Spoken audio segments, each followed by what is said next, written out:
రాజన్న సిరిసిల్ల జిల్లా రుద్రంగి మండల కేంద్రంలోని ఈద్గా వద్ద రంజాన్ పండుగ సందర్భంగా ముస్లింలు ప్రత్యేక నమాజ్ ప్రార్థనలు చేశారు. ఈ సందర్భంగా మైనారిటీ సంఘం అధ్యక్షుడు మహమ్మద్ షాదుల్లా మాట్లాడుతూ పవిత్ర రంజాన్ మాసం సందర్భంగా ముస్లింలు అందరూ ఉపవాస దీక్షలు చేస్తూ అల్లా ఆశీస్సులు పొందుతామని అన్నారు. నమాజ్ చేసిన అనంతరం ఒకరికి ఒకరు ఈద్ ముబారక్ చెప్పుకుంటూ అలైబలై తీసుకుని రంజాన్ శుభాకాంక్షలు చెప్పుకున్నట్టు తెలిపారు. ఎంతో పవిత్ర మాసంగా పిలుచుకునే రంజాన్ పండుగను ప్రతి ఒక్కరూ ఆనందంగా జరుపుకోవాలన్నారు. ఆ అల్లా దయ వల్ల ప్రతి ఒక్కరూ సుఖ సంతోషాలతో ఉండాలని, ప్రతి సంవత్సరం రంజాన్ పండుగను ఇలాగే మత సామరస్యంగా జరుపుకోవాలని కోరుకున్నట్టు తెలిపారు.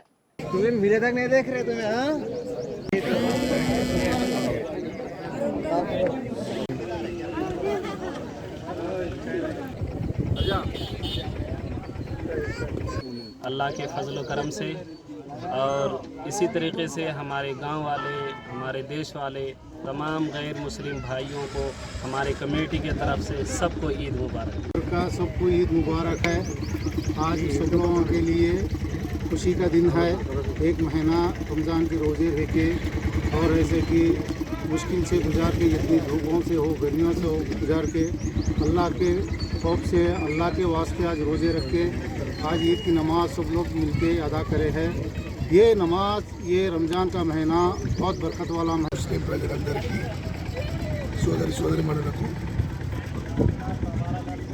ఎమ్మెల్యే నియోజకవర్గ రుద్రంగి మండల ముస్లిం మైనారిటీ తరఫు నుంచి అందరికీ పేరు పేరున అస్సలాము అలైకుం చెప్పుకుంటున్నాను.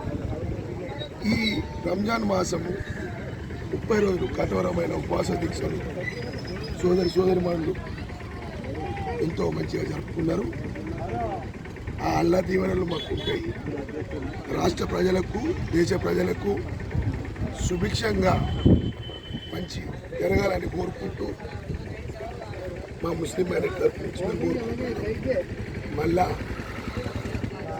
మా నాయకుడైన ప్రభుత్వ శ్రీనివాస్ గారికి నిన్న ఫోన్ చేయడం జరిగింది. సీనన్న గారు మాకు మైనారిటీ తరఫు నుంచి అందరికీ ఈద్ ఉల్ ఫిత్ర్ శుభాకాంక్షలు చెప్పి